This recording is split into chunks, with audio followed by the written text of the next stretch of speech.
Good evening, everyone. Welcome to another Heart of Battle segment with the 2NK team. As we mentioned yesterday, we weren't sure we were going to have a Tuesday trade. After all, Army Rabbit was flying back from SonicBoom, and his endurance didn't stand up quite as well as Suntear's, presumably due to having the longer flight, and so on. So today we have for you more Street Fighter action. We have not had a Heart of Battle segment in quite a while, generally because of what people were working on and our other content. There wasn't really a specific time where it was a good target to put stream and base it around the idea of trying to rank up. Or not necessarily rank up, but specifically to play in ranked because of the goals and flows of people and players, characters directly.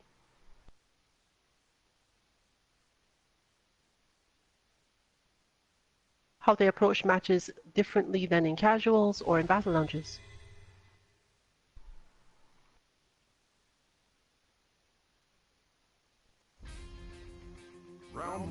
Suntear's experience at SonicBoom was, at least for him, quite interesting, and generally led to a lot of specifics in terms of various players telling him what he can do to shift the way that he interacts with players at his own level.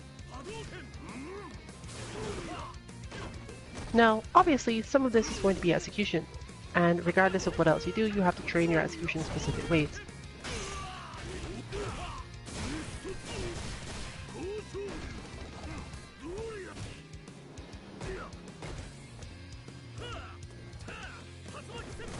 But some things related to spacing and mindsets don't really bring this up as much.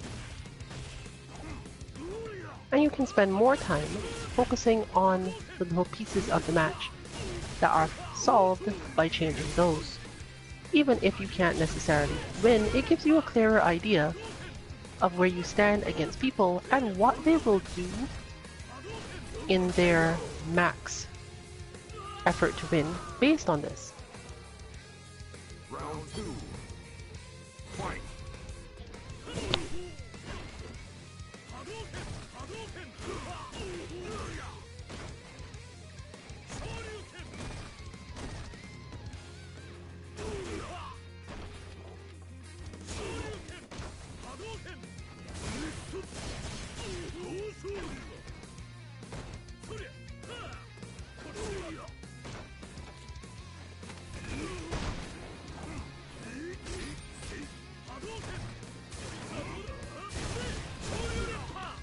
One of the things that can affect players the most, particularly if they only play online and don't get a lot of experience with certain types of opponent offline, is the idea that you must be able to do everything in order to be successful.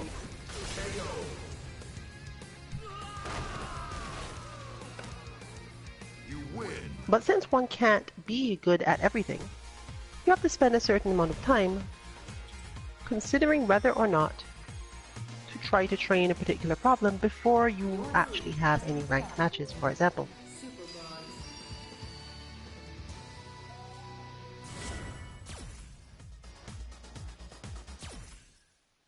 Understanding whether or not you need to train a thing in order to have meaningful learning experiences with higher level players is something that doesn't come up as easily until you've had a tournament experience.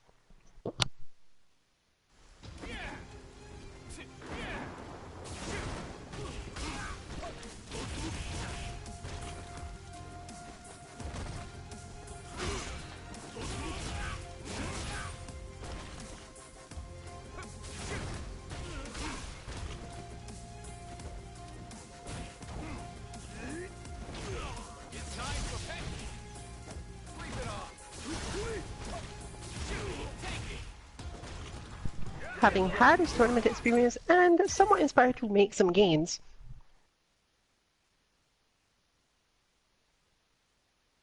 particularly through recognizing which things were necessary for fighting players of higher caliber or with different focuses,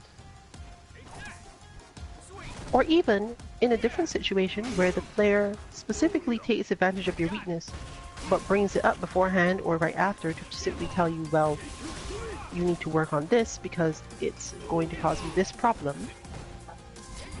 Having that sort of experience from people who have clawed their way up the ranks in a lot of cases can help you understand where to focus. There are a few things in this game that aren't as necessary to work on if you, for example, work around the problem instead of always confronting it. In fact, Sunter has noted directly, as of yesterday, that one of the larger problems against certain characters, especially the more common ones, in Bronze, is the fact that the anti-air timing,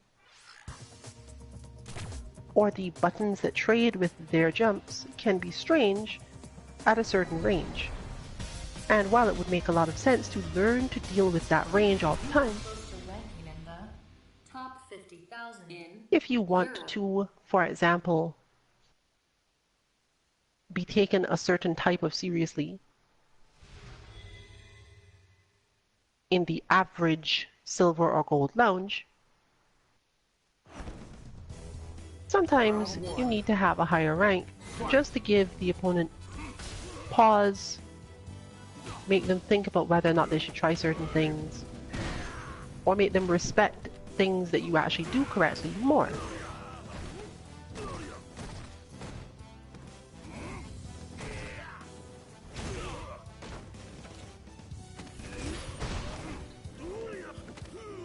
Whereas building up certain things to a point of perfection isn't quite as necessary.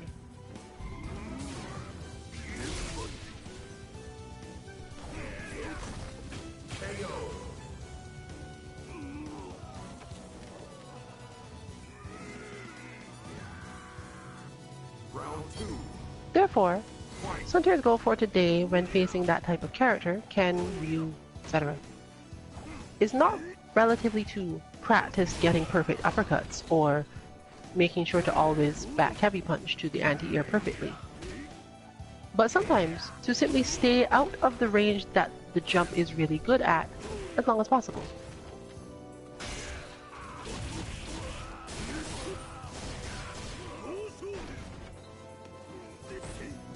This sort of information is something you can glean from advice you get from high-level players, simply in the sense that if you tell them, well, I always get jumped on at this range, and they just tell you, well, just stay out of that range, they're not just saying that because, oh, well, that was obvious. Sometimes they're saying that because they can see something higher in the matchup than you. They can see that if you don't stand at that range, your opponent doesn't have an advantage anyway, and therefore you just don't need to take the risk of taking the damage. Obviously, you'd still want to deal with it. You'd still want to build up your... Sure, you can execution if you have that type of character. But overall, if your main goal is to learn and get good enough to learn once you're a higher level, and therefore you obviously have to get to that higher level, it may be useful for someone of that skill level to just tell you, no, you don't really have to do that. You don't have to stand there. You can win from the tactical perspective without ever actually standing in that spot, and you're probably okay. You win.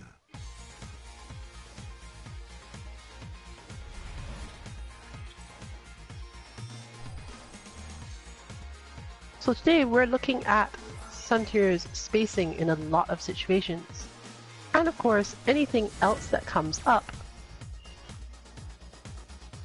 specific to things that were mentioned by various players at SonicBoom, or just the things he has come up with himself as a result of it.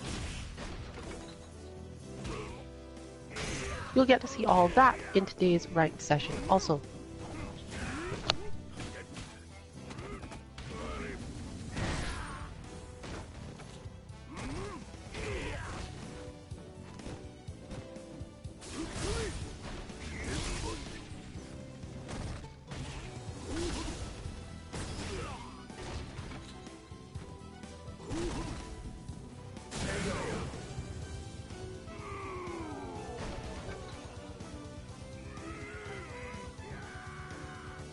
Round 2. Fight.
You lose.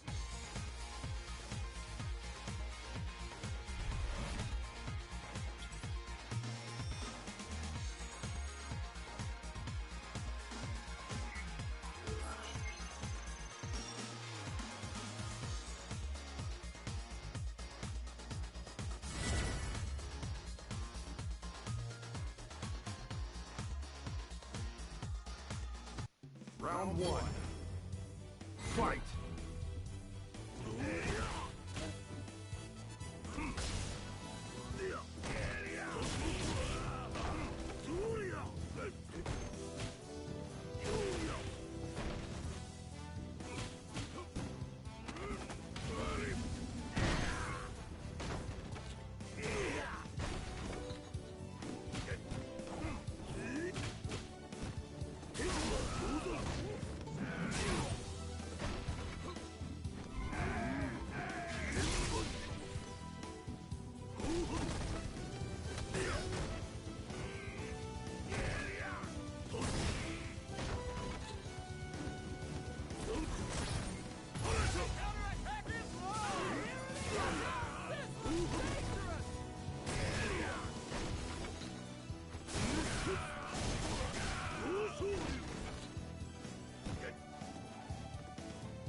Aside from the potentially freeing feeling of just not needing to solve problem A, let's say, Round 2. the situation can also help with your focus in other ways.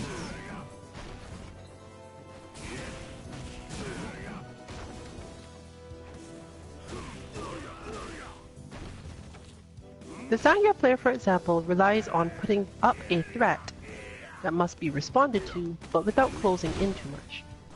Still, Zangief as a character can mostly keep Akuma away from him in many situations, and the tools one must use in order to pin him down or get something are somewhat risky, at least at this level.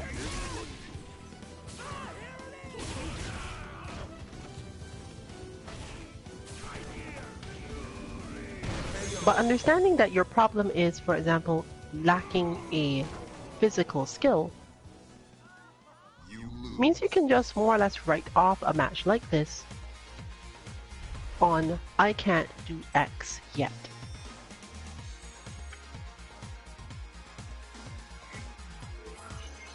One of the things Akuma needs to be able to do fairly well against Zangief is to jump and specifically time his air fireball relative to what he thinks Zangief will do about it.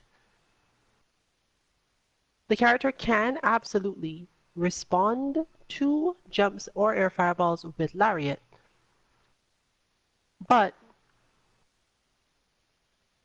Akuma's ability to vary when the air fireball is thrown and the fact that the EX1, for example, makes him float in the air and takes a while to actually become active, means that from certain spaces he can manipulate things that Zangief is trying to do.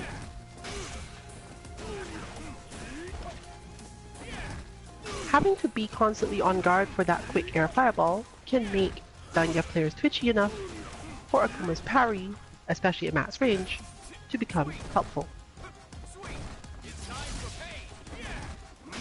Therefore negating Zangief's relatively large advantages in keeping Akuma away using the move and being able to counter both the standard dash forward and many fireballs. But if you were at a tournament and someone were to tell you with their vast experience, you can't win this match without this skill.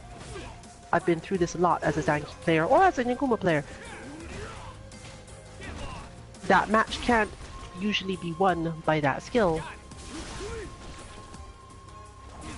They might tell you try something else instead. And in fact they might be able to tell you, well, until you do that, learn this. You're going to lose anyway, but this is what you should do because it will help you to get around to learning it, or you'll need it when you learn the fireball, which is just execution more or less. They can give you a mindset boost in terms of what you should be thinking about in the match, even if you can't physically do the thing required to take control of the match.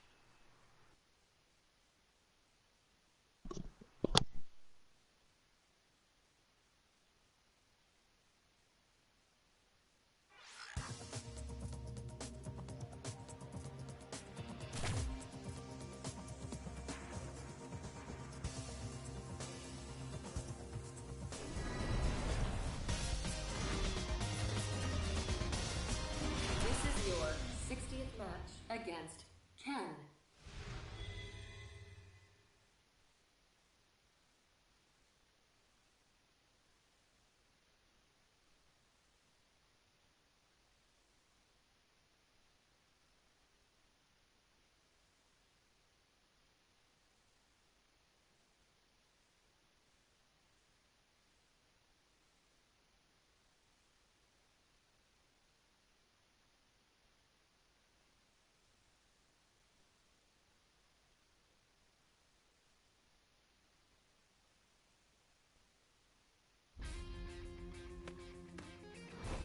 Round one. Fight!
Round two. Fight!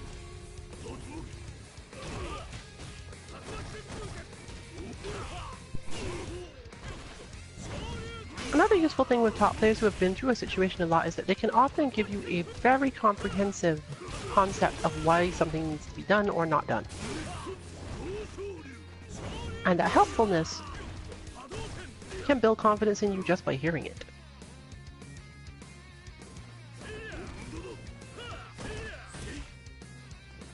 When facing this style of Ken, for example, which is not honestly that bad a style of Ken, you should definitely be expecting that super long range jump heavy kick, which is, again, what Sunday was mentioning before. Note that he's been slightly out of the range of most of them so far. Not even just in the sense of the few times you've seen it miss, but that the opponent knows he's out of range and has no good reason to try for the jump. But as this is now a conscious decision, it's easier for Suntier to hold control of the match and mindset, because if he realizes the opponent is starting to do too much of something that he doesn't want them to do, he can actually move back into that space, but with the full intention of doing an uppercut or similar, based entirely on the idea that, okay, you want to jump from here, I'll let you jump this time. The fact that it has become a conscious decision means that he's much more primed and ready for any punishes. If the punish fails, that's an execution thing. You can say, alright then, I don't have that this match. Especially you can see it useful here in first round. And be able to completely recognize and go, okay, you know what, I won't do that because I don't have the execution for that today. So I'll go back to my original plan and figure out a way to deal with your other thing, because I don't feel like losing to your long range jump, for example.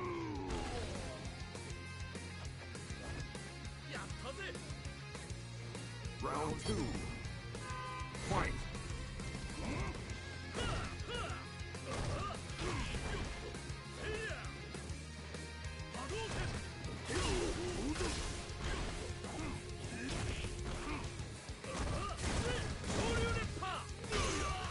So you see Akuma move to the same space, but this time, be ready to move in and instantly throw ESR Fireball, which solves the problem in an entirely different way.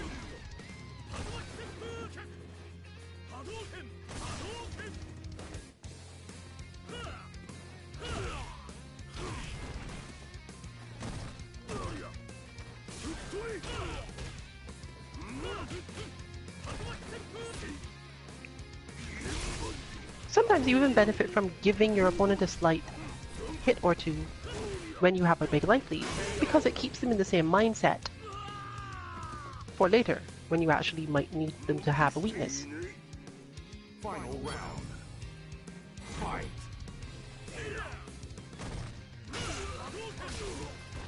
When you've learned to move around in such a way as to minimize the damage your opponent can do,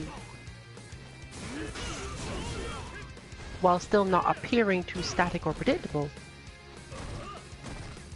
you've generally built up a certain set of tactics around this.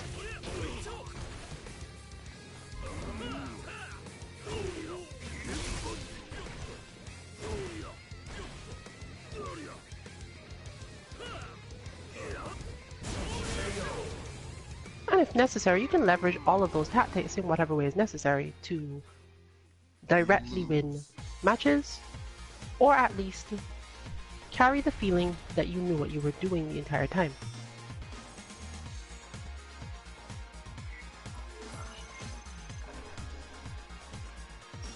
In this case, there's not much to mention. The plan is clear, and as we all know, if execution is your problem, you just generally keep going.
Round 2.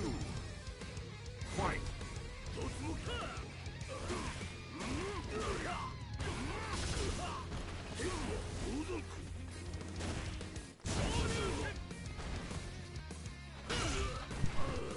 You saw demonstrated there, therefore, multiple interactions between Suntear's Akuma and our Ken's long-range jump. There were a few where the opponent was able to leverage the fact that it's difficult, in certain cases, to use the back heavy punch without causing trade.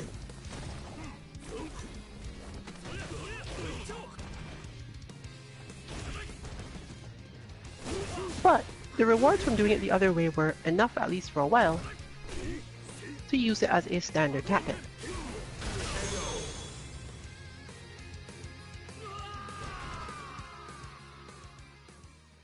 You win. And as shown there, if you know the opponent is going to jump, Akuma has some tools. Your lead has moved up to Super Bronze.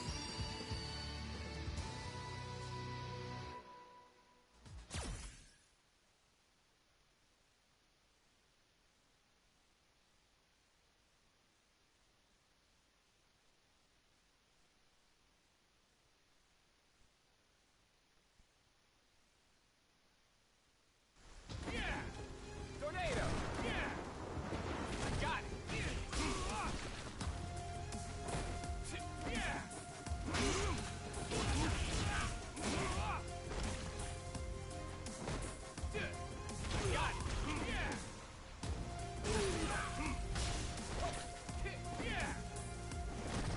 It's time for pain.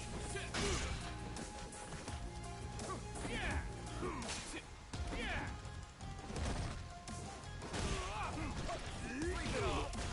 Attack. Right there. Crap. Time for down. Right there.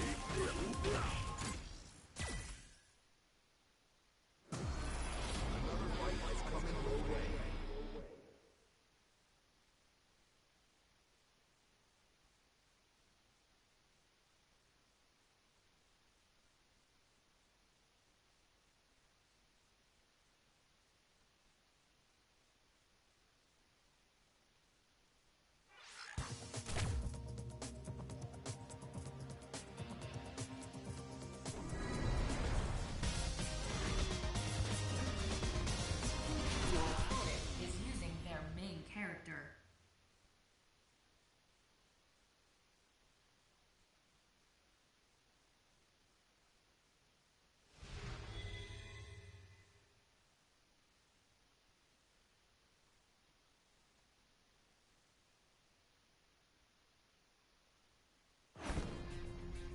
Round one.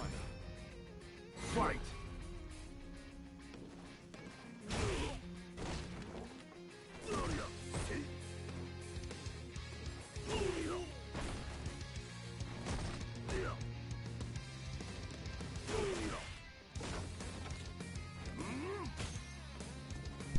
Another Ken to continue, somewhat more defensive, but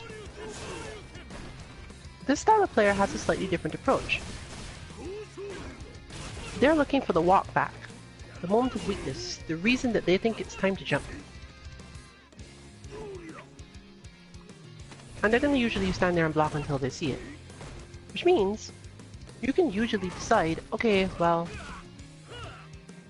I'm going to walk back at this point where I think you're going to do this because it will be time to hit you with a move.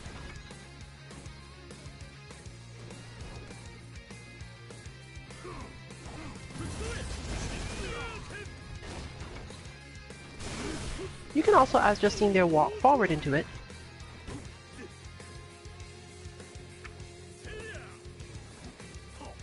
But depending on your Shoryuken execution, you can do this with the intention of just uppercutting. If you have no reason to believe in the uppercut, then you still have some options. In fact, one of Akuma's best ones Round two. Fight. is hard to get used to, but not super hard to do, really. Akuma can in fact anti-air with his stand heavy kick. And this only really works with this particular type of player, who's looking for that moment and not really trying to specifically jump in, but somewhat trying to get closer, to get over the hurdle we were mentioning yesterday. They want to get over the hurdle of playing footsies that is presented by your options, so they jump at the range to get over the hurdle, more so than to actually jump and hit you with the button. This type of Ken, if they're too close, gets anti-aired normally. If they're further, you just hit a different button. But that actually depends on whether or not you're winning and whether or not it's making you uncomfortable. Because if you hit the stand heavy kick and you do manage to anti-air them, the result will often be that they'll jump differently. You win. Do you want them to jump differently? You can just decide that in the relatively slow-paced match that you're having. You have literal time to think about this. You block the opponent's rank up. And if not the type that can think of it right away, that way you can still think of it between rounds.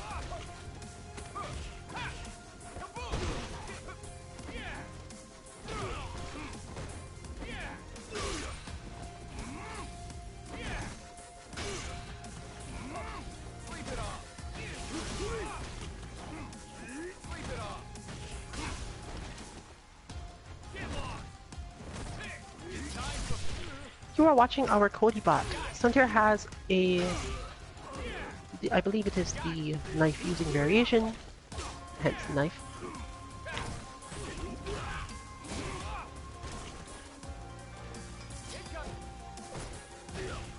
And a fairly decent and clear version of Cody bot, even if it's not one of the optimized ones.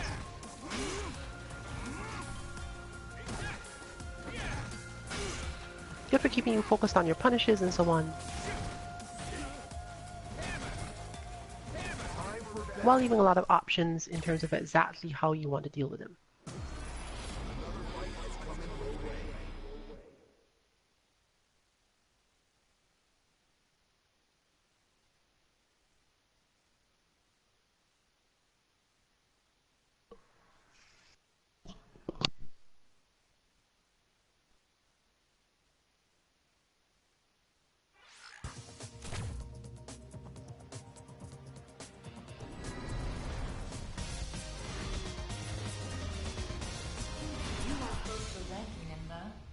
Top 50,000 in Europe.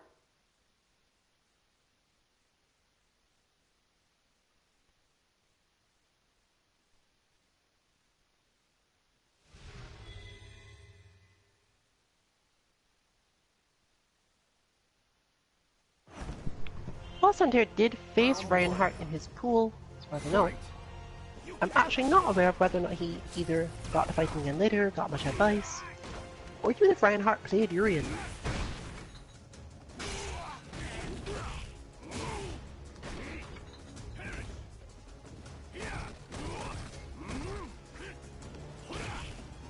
This is another matchup where Urian has a specific way he needs to deal with Akuma, and the reason he needs to do this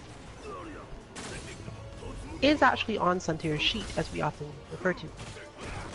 Urian has a good reason to not play too much footsies unless Akuma specifically aims to play footsies, because he's, as a character, not that great at dealing with their fireballs, honestly. He has to armor up at a particular timing in order to get much out of it. He's relatively susceptible to Akuma parries at a specific range. This is just difficult to deal with if the Akuma's air fireball game is on point, because it puts Urian on the constant defensive, at least at, no, I would say even at higher levels, this tactic does put Urian on the defensive unless Urian forces the issue. If he does, then great, because that's generally how high level play goes. People get past the optimal or simple strategies, but this is a shutdown level game plan thing. If you can force Urian to constantly deal with the air fireball, especially if you can do the lower ones, then your main danger is the fact that he's a character with good, powerful conversion style output, meaning that he really can just wait until he has V-Trigger and delete Akuma's very squishy 900 health.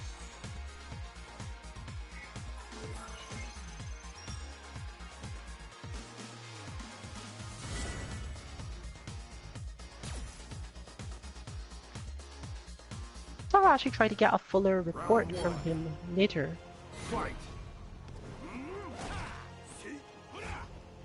Although the indication is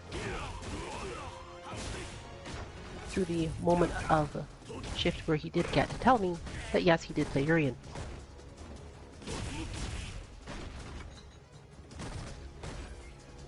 So now we see our Urian keeping up a bit more of offense. Because again, that's sort of what you have to do, otherwise you're at the mercy of the air fireball things. Which means we now see more jumps. But Urian's not super hard for Akuma to anti-air. And in certain situations, the air fireball will already have dealt with it. You can't just jump as Urian from every range and expect it to be fine, because there's a decent chance that the air fireball has already messed you up. But if you're patient enough, as this player is showing themselves to be, you can wait for Akuma to try to do something else, pretty much anything else. You give up on your charge moves and look for that moment to jump. And that puts stress on Akuma because he has to anti-air it or air to air it, which is the other part of this, as we're now seeing. This is not that stressful to Akuma because he can mostly just spend the entire time thinking about should I jump yet? And which button to hit when he does. Do I jump and throw a fireball, or do I jump and hit a heavy punch? And in the few cases where he jumps and does one of those things that does not work for some reason, normally he doesn't take a ton of damage from this.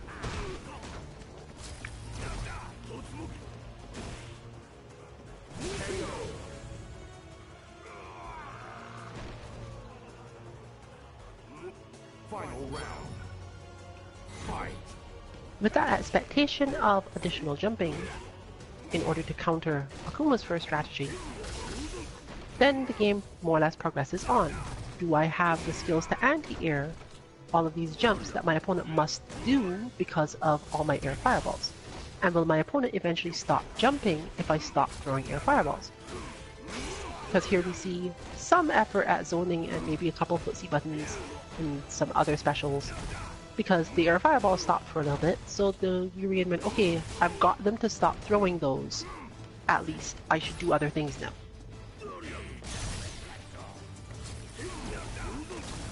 Always remember that your opponent might know enough strategy about the thing that they're also trying to manipulate and mess with the same concepts.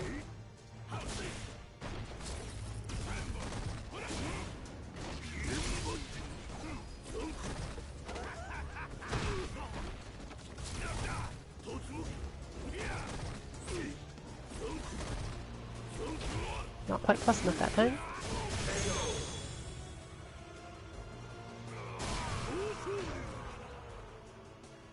And the Urian does show their skill in the jump. They did get over entirely. Urian and Chun-Li do approach that tactic by that, trying to bait Akuma into eventually throwing one that they can jump over instead. But the result is the same in this case. Jumping over is not a guarantee against a character with an invincible uppercut.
5-win streak in ranked match.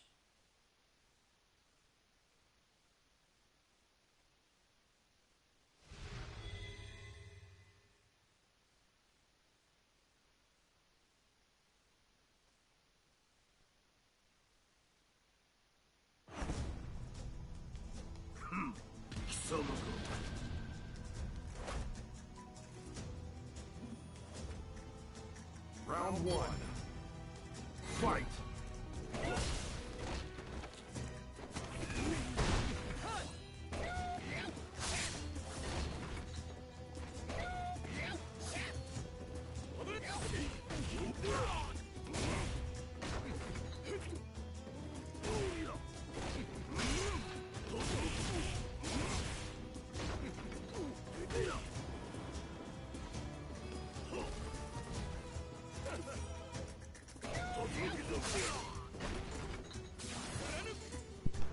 Now here's an interesting point. Our long jumping Ken has in fact switched to Vega. It suits their style, they get to stay away even longer, put more pressure on the opponent without specifically doing moves. But Santir not only has the Clawbot, he has a fairly clear idea of how this matchup works. There's a lot of neutral jumping, some air fireballs at very specific spaces, Tatsu stuff. You meet Vega in the air basically, and you try not to over stress yourself about uppercutting him or similar, because he either gets around it or makes your life miserable some other way. Now some of this is obviously still going to be a matter of, can I execute this? Can I execute that? But this character is one where you're much less looking to make sure he doesn't force you to block and therefore you need to anti-air, and a lot more, he's trying to trick you and you just have to more or less stay calm in certain situations and trust your own execution in others.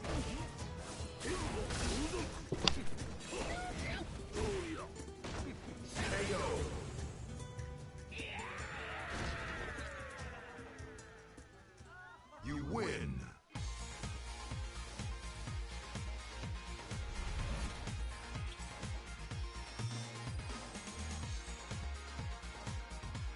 You've got it.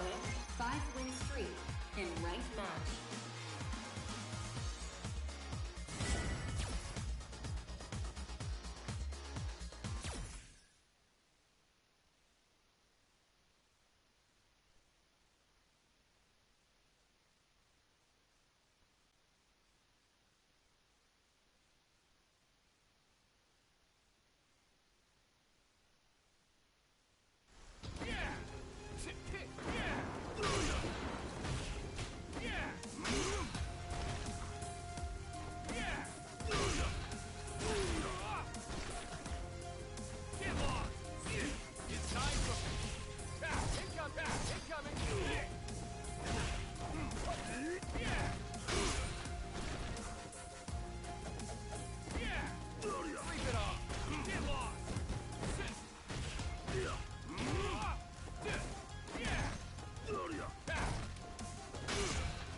Well, stream got a little quiet there for a bit, because it got rather noisy here for a bit.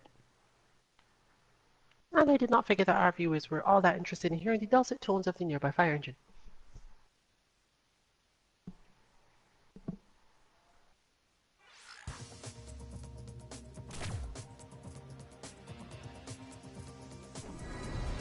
Can't even sing along to a fire engine. Another Zangief first day. Streak in a ranked match.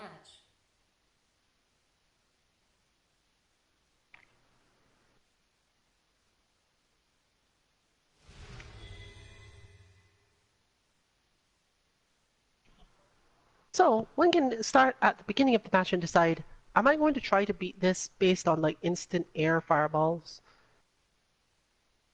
This thing that I don't know how to execute yet? Am I going to not worry about the fact that I can't execute it and just not really fight the match too hard? Another thing you can do in matches like this is actually kind of devious. Do your best to do the move once, just to see if you can get your opponent to recognize you can do it or think about it, and then that will let you get the other half of the match. In this case, for example, Sundare normally wants to get Zangief to stand at this spacing where doing the punch parry is helpful. But Zangief has no reason to stand at this spacing, or no reason to stand at this spacing without just blocking and waiting for the punch parry to be blocked. But if you can get even one instant air fireball or very fast air fireball, it may convince the Zangief player that, hey, I know how to do this, and you have to deal with it.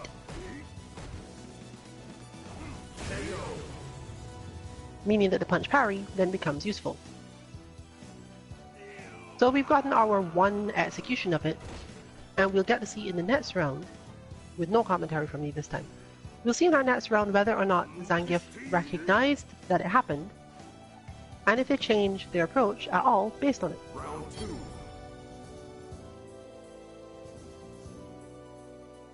Fight. This is not generally direct lag, although it does turn into it sometimes. There's a strange sync thing that someone explained once, that it will take a while to sync up, and then once you've got it, the lag goes away, or at least temporarily somewhat goes away. I'm seeing what looks like a change in tactics, so keep watching for that. Running bear grab.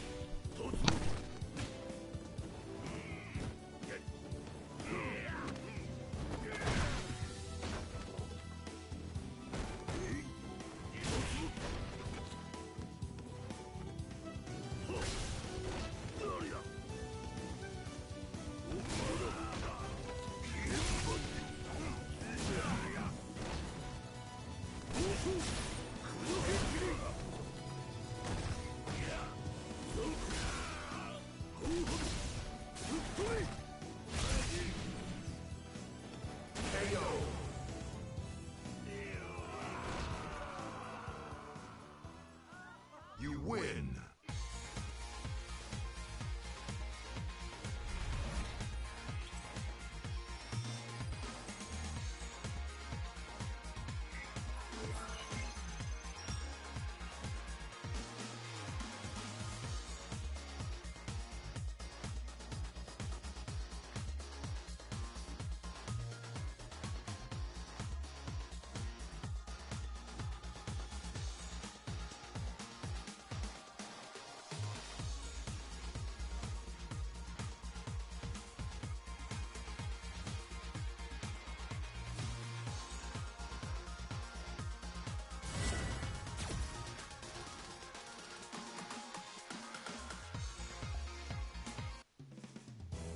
Round 1.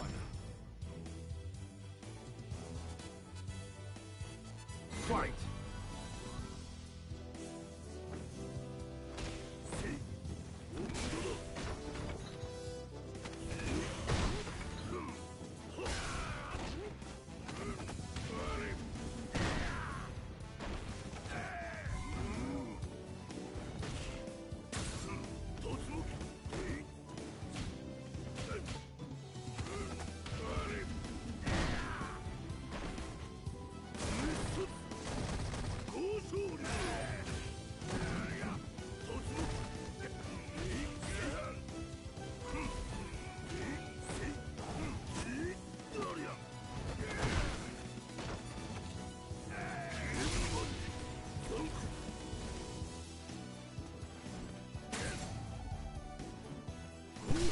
We're seeing a bit more of an aggressive throw-heavy style from Zangief, but this is technically more of an evolution of the matchup.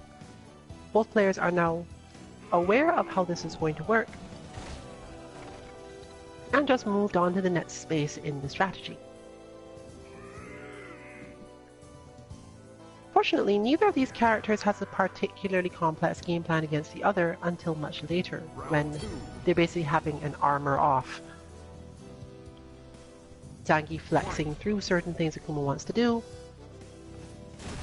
And until we see that, this is mostly going to come down to how many times can Zangief manage to grab Akuma. The rest of the match is unlikely to be very heavy on the damage, or particularly meaningful in terms of the interactions. Direct, a lot of whipping, a lot of very close and potential control, things related to anti-airs and execution, and so on.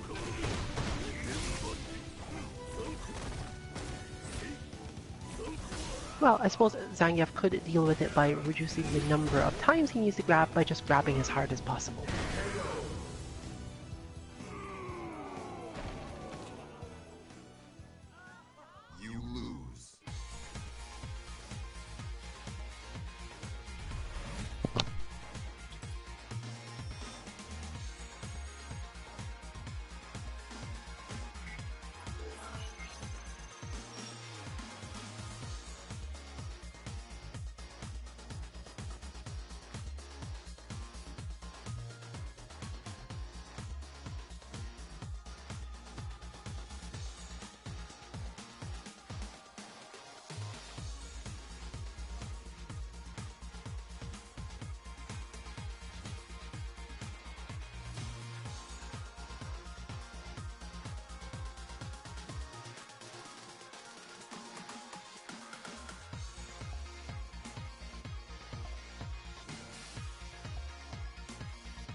Round one.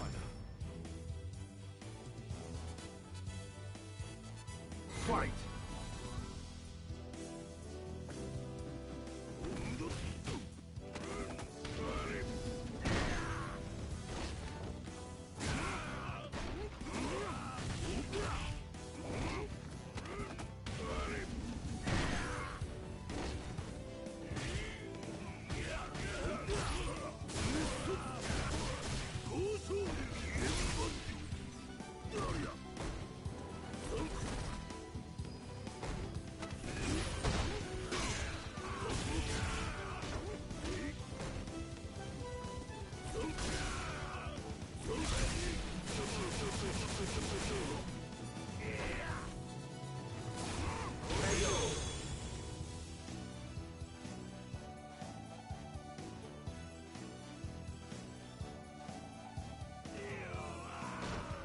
The result is that we get what most people get to consider an interesting match.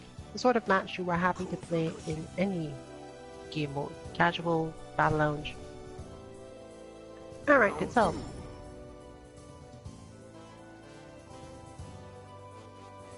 Once you've gotten to the point of enjoying your match in that way, good stuff.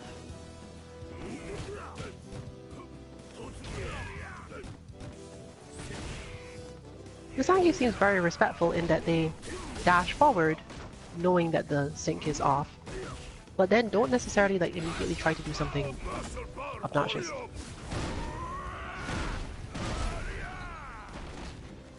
Taking just enough advantage.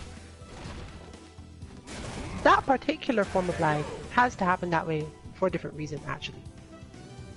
The way the game reads inputs in that regard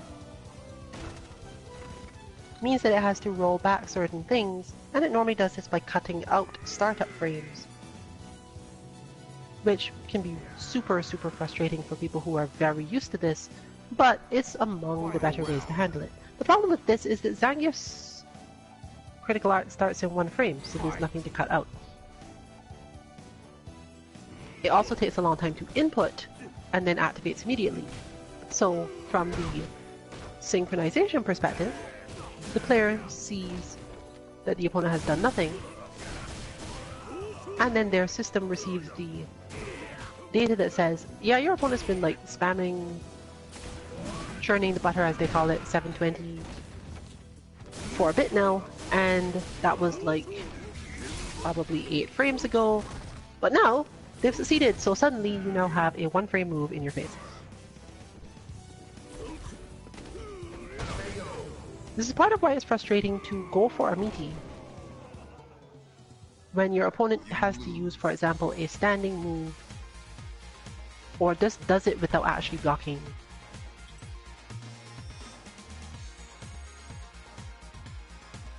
The game system can't assume they were blocking, so it lets you get the hit, but they were in fact pressing a button, and since you can't really shave off too many startup frames off a 3-frame or 4-frame wake up, the same thing happens.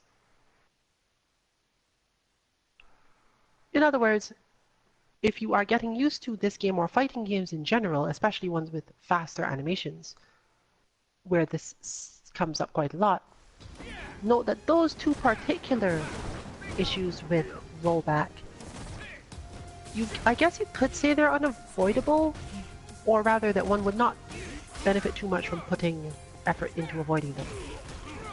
Just know that if things are laggy and you want to hit to confirm your meaties, maybe you should find a specific way to do that, as they're often actually OS style ones. In fact, many of the multi-hit ones in Street Fighter 4, as example, had this sort of hit confirm for almost, I wouldn't say that reason, but it definitely helped. Making the game feel more stable, not necessarily because the rollback was more stable, but rather that you actually just hit more buttons.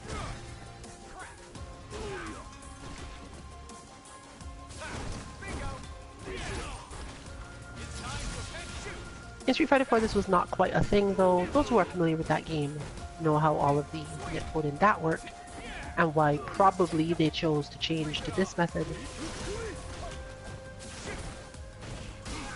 even if it has its own drawbacks.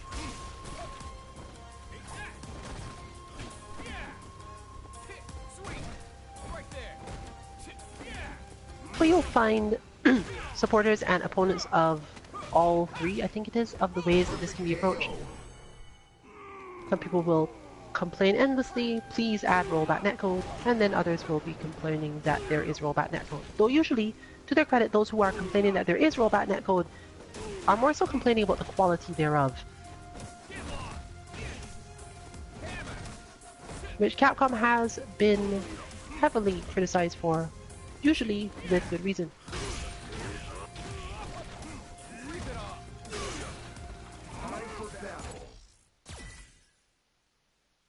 Unfortunately for them, they also got a lot of flack from people who play on terrible connections and then complain that the netcode is not doing a good enough job of compensating for the terrible connection. So, judge it yourself.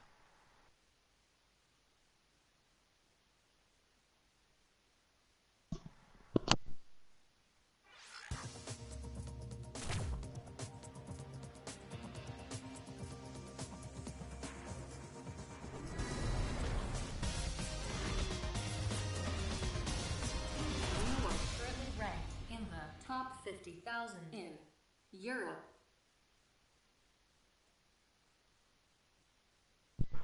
Now here is a somewhat unfortunate matchup. I call this matchup unfortunate because while Center does have the Boxer bot, the specific way that this character interacts with Akuma tends to take a lot of time to learn. He goes through a lot of fireballs, he has quite a few good pressure strings, and basically if he knows what he's doing, he very seldom has to stop hitting buttons, unless Akuma either does heavy uppercut or light uppercut in occasional cases, or parries his way out. And this involves learning a bunch of strings. He's also not the easiest character to poke away from you, and Akuma doesn't have a lot of really good pokes for the purpose. His light kick helps, but even trying to use the standard method, the neutral jump and catch him coming in, doesn't really work because Balrog actually is sufficiently equipped to deal with Akuma otherwise that he never has to do it. With other characters, he can't afford to just sit there, for various reasons. With Akuma, he can afford to sit there and generally not have to try to rush in or perfectly space dash punches or any of those things, meaning that you don't actually get much use out of the neutral jump. You still can do it, particularly if you're feeling uncomfortable and feel as if he's going to dash punch you anyway or try for something specific, but you're not necessarily going to get a lot out of this. Your aim, therefore, is actually interesting. You're supposed to walk forward. Your goal in that case is to walk forward just to the point where he would want to dash punch or hit you, but has to worry that you might block it.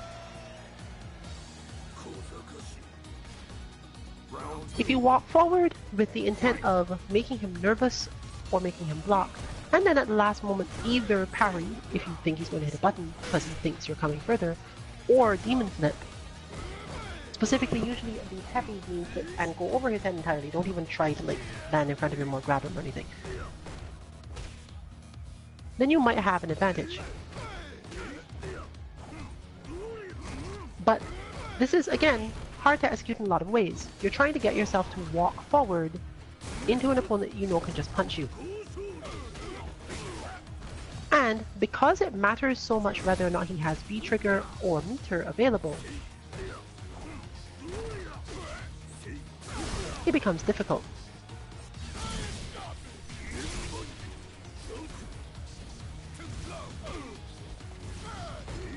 Still, this is one of the base strategies available to you.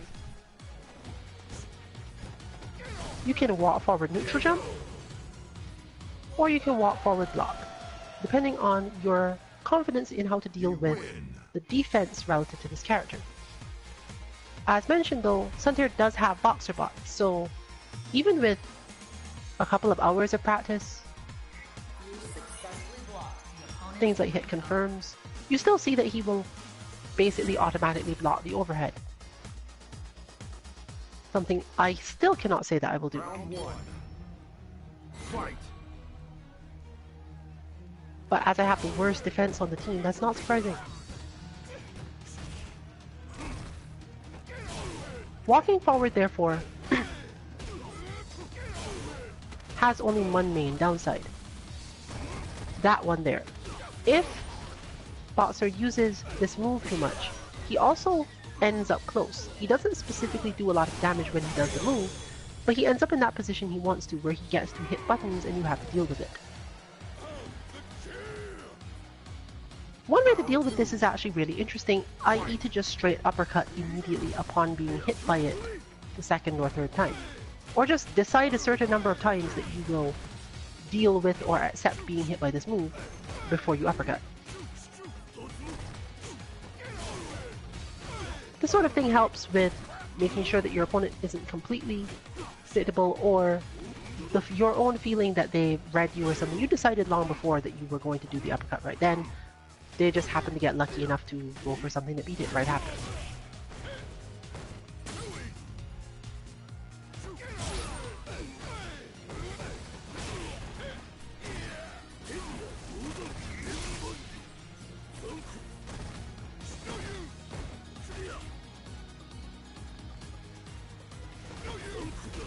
So now, Sundier has the tools to be able to win this, but does he have the health left to be able to do it? That one's a much harder call. You lose.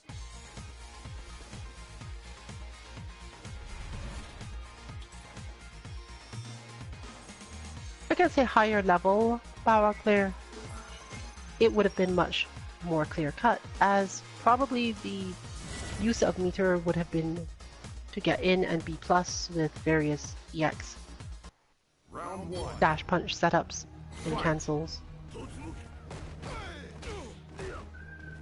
rather than possibly sitting on it for the purpose of chipping out or similar. But we haven't seen so far that this opponent uses any of those tactics, i.e. that they don't use their meter for I'm going to get in on you and then force this position. They use a different method for this, but so far no meter use for it. This fight is therefore won or lost on the tactical level. Use of meter, understanding the opponent's capacity, and so on. This brings us back to where we started. You could look at this and decide, yes, I am failing to counter his close range pressure, but technically, I knew that wasn't going to work. I knew I couldn't do that, and therefore, the moment they got through the other thing I was doing with my tactics to avoid the close range pressure, I was already in trouble. It is a completely valid strategy to focus entirely on preventing the situation that you can't currently execute your way out of, rather than worrying about learning difficult execution or timing to deal with something like it.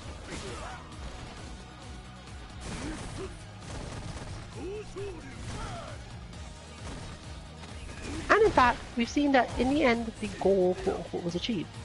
There has been some evidence of change in this boxer's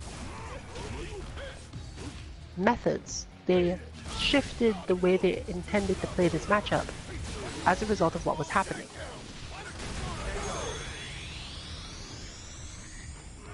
Ooh, that was good. Super good. You lose.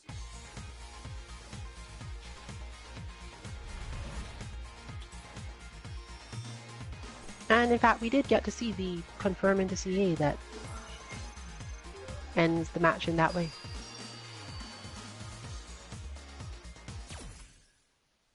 Another wonderful thing about a tournament is the ability to sit right next to your opponent, look over at them after that and go, "Do you set me up for that?"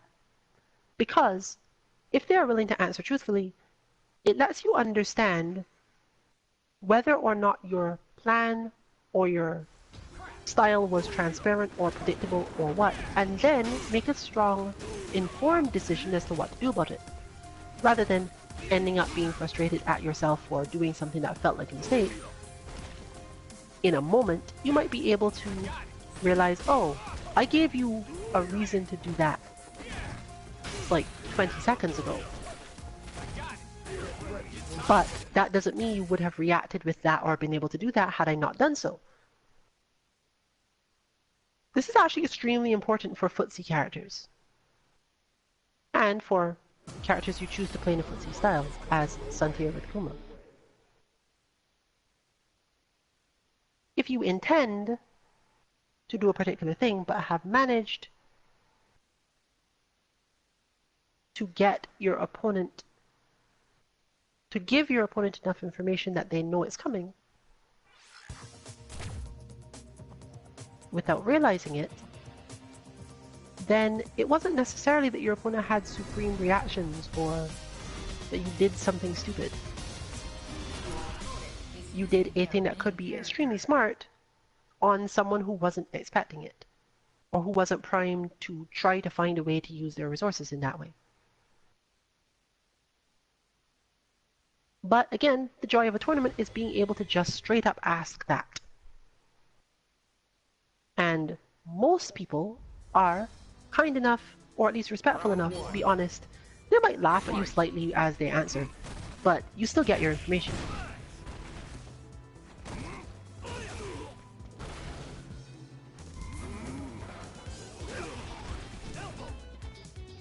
Here's a more familiar matchup, but not necessarily from the perspective of any given player. Santier has faced two different Alex, and has a strong understanding of the difference between the two Alex he's faced. But there's effectively three styles of Alex.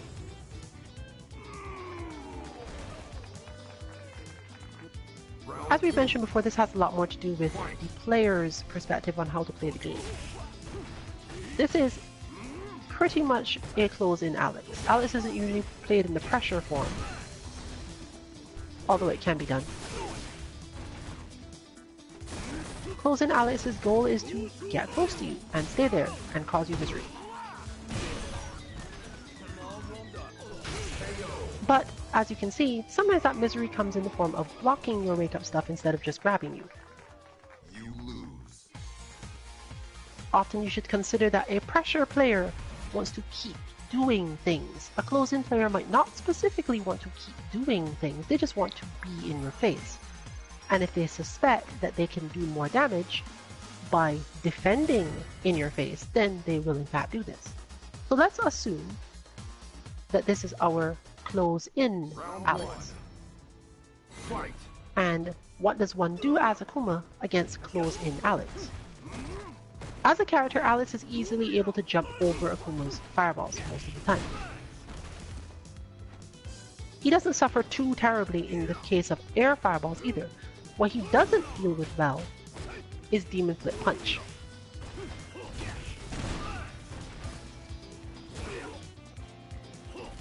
And as a close-in player, this person is much more likely to be anti-aired if they get into the wrong rhythm. It looks like the lag might be taking away the joy of this particular fight.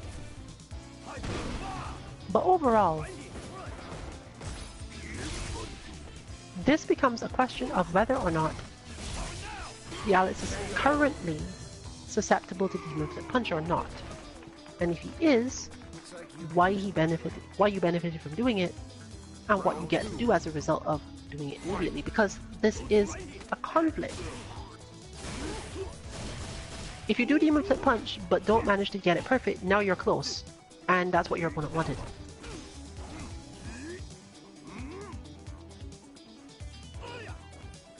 However, if you don't do it, then you have to deal with their anti-airs constantly. Well, deal with anti-airing them constantly, which you might not like.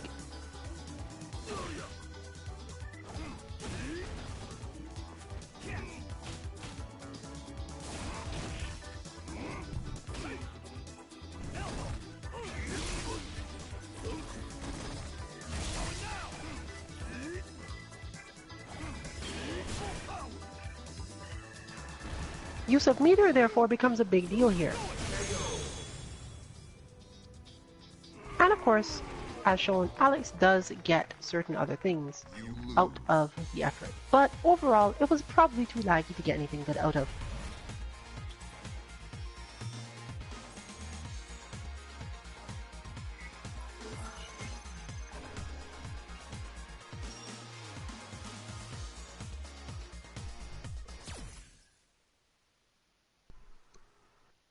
Most likely, therefore, the next match will be the last match of the stream.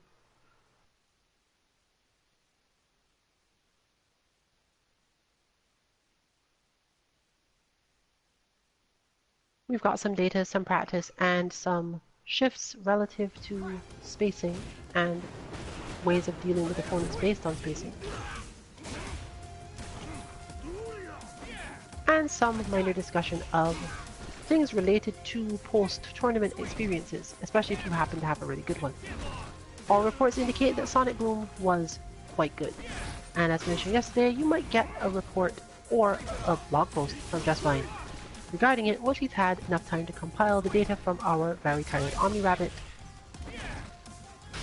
in addition to what she's already heard from Sunday.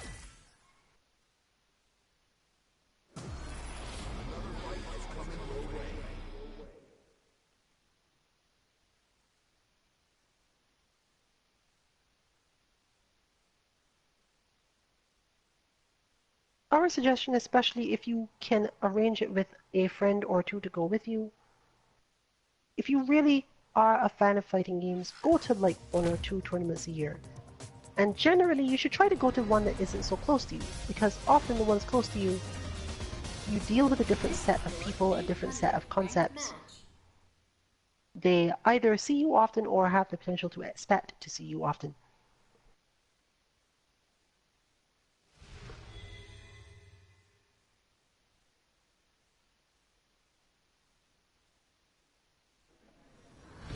Round 1. And it changes the experience a little bit. Go to a not necessarily bigger tournament, but something that a lot of other people can get to easily. So you can get to see a lot of people from around the world. You might not understand all of them, but fighting game language is often relatively common, so they'll figure out a way to tell you what they want to tell you.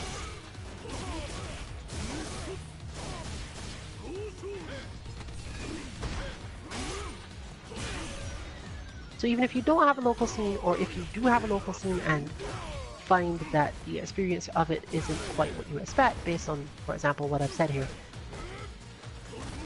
you might still want to give a bigger tournament a try if it isn't overwhelming in some way financially, and see what happens. Our rookie boxer here has an entirely different methodology than the last one. Final round. Fight. It's hard to tell whether or not they specifically have the rookie because they haven't managed to do much yet, or because they're just playing the game for the first time today.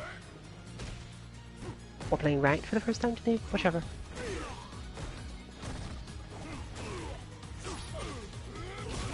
But to me, this strikes me as a player who is more so coming up with this character on one of their side accounts or something.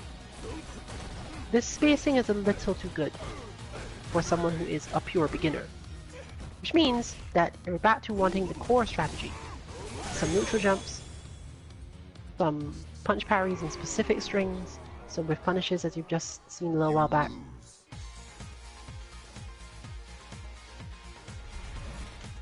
When you understand the matchup you're facing, and when you fought people with much higher skill in either footsies or rhythm, it's a little bit easier to recognize players Round one. who have Fight. that sort of approach to things.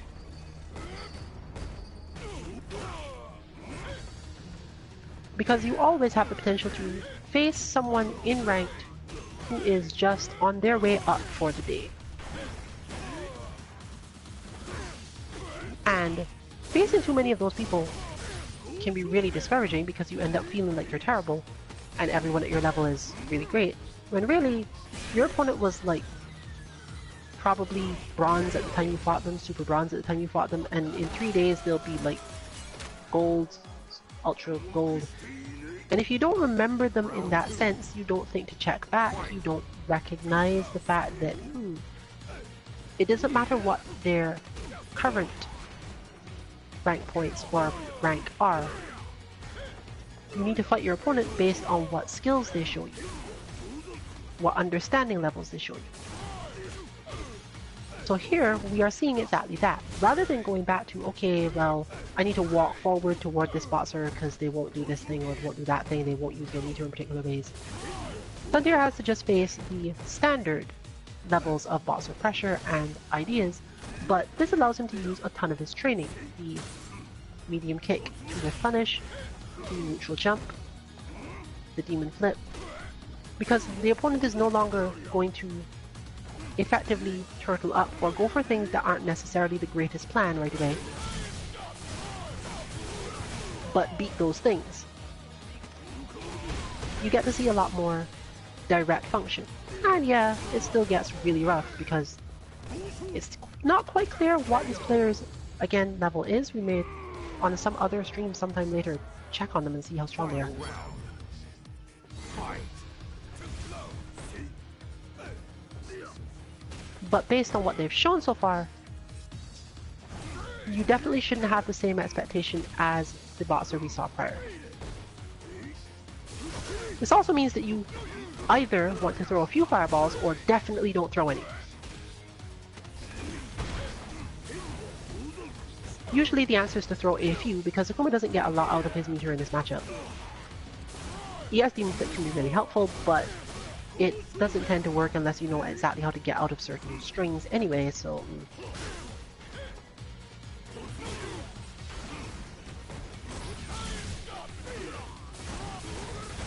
In conclusion, for some people, Suntear definitely being one of those people, fighting opponents that have this type of approach, that have blatantly visible skill sets, is actually easier.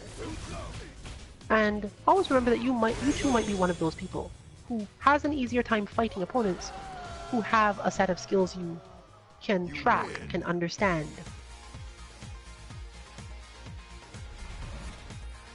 So to us, or in general, this fight isn't really just a fight between a Bronze Akuma and a Rookie. boxer. Round one. Fight. We ignore the rank for this type of fight. This is just Street Fighter.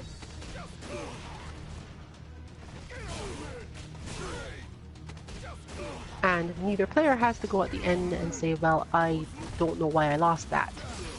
Because I'm reasonably certain that our boxer is at the level where they understand what's going on here.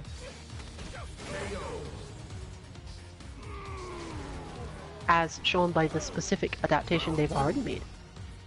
Fight.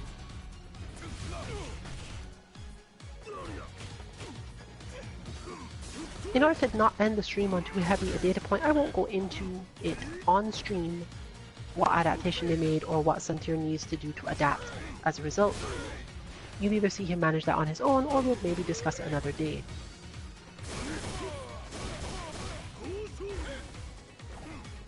But the main thing to note is that he can look at this fight and go, well, my opponent went up a level. My opponent understood me, and therefore made some decisions based on understanding me. And therefore, if he loses, he cannot just go, well, I don't know how to fight this character, or I don't know why that happened. It was more directly, my opponent understood what we were doing, adapted around me, and things happened. Final round. But it looks like Santir is, at least for now, ahead of the curve. So instead, I'm going to start talking about other things. Tomorrow may still be Sandbag Casuals, as Just Fine may have a couple things to do. Or you may even see more Santir. It's not really clear.